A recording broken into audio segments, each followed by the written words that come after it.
Adira stands at the edge of a new beginning, feeling a wave of relief. She's finally arrived. If this child successfully gets into the academy, her mission will be complete. She looks down at the sleeping baby in her arms, knowing that with this, she'll be free from the threat of execution by the hands of the final boss. A quiet voice whispers, asking if Leon has fallen asleep. It's none other than Manhwa, Lord Valschwer, Sheld, the feared and merciless final boss himself. Leon starts to stir, but Val gently places a finger to his lips, signaling for silence. Tomorrow is the entrance exam, and Adira reminds herself she must give her all as Leon's tutor. But before she can gather her thoughts, Val calls her name. His fingers brush her lips, and with finality, he announces that starting tomorrow, she will be his wife. The man's got serious charm. Adira is stunned. Just months ago, her only goal was to change her fate and escape her looming death. But now, everything is spiraling into something entirely different. Panic sets in as the reality dawns on her.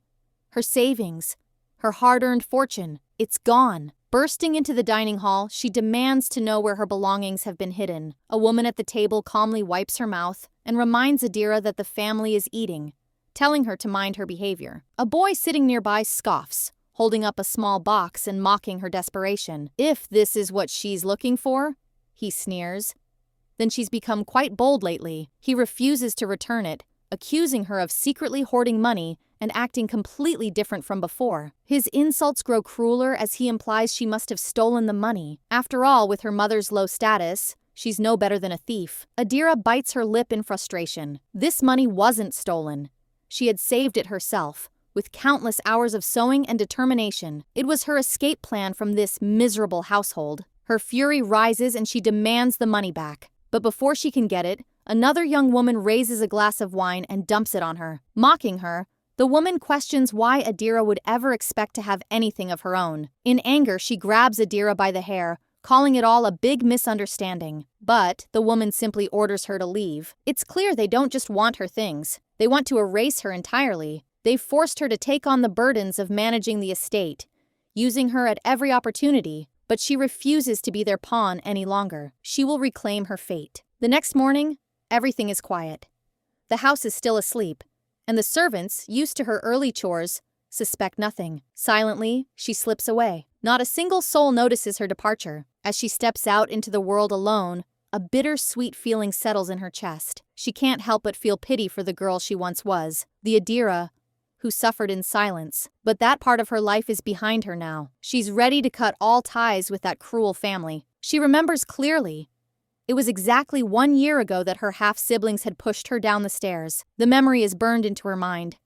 But more than the pain, she remembers the last thing she had been reading before she died. It was a novel. She had once been an ordinary office worker, living a normal life, but now she has become Thea, a supporting character and the daughter of a noble countess. To understand the situation she's in, she must first consider the man at the center of it all. Valschwer Sheld, the head of the cursed Duke's family, a hero of the empire, an undefeated general. He was a man spoken of in hushed tones, feared by many, and branded a merciless demon. The rumors said he killed his own brother, stole his wife, and seized control of the family for himself. The novel had predicted that Adira would one day be executed for a terrible crime, the murder of the final boss's own nephew. But why? Adira wasn't the kind of person who would ever harm a child.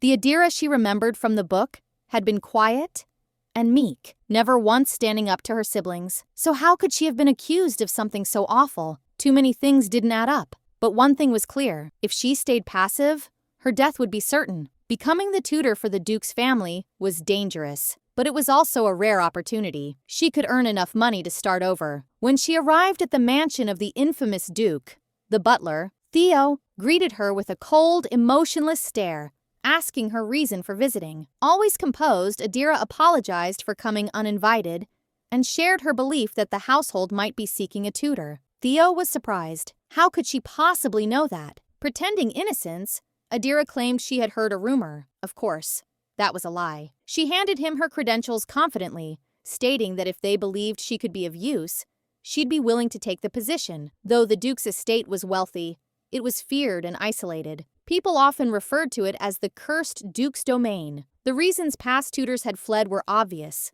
but compared to the certainty of death or a life in chains, superstitions about curses seemed trivial. Theo studied her academic record with interest.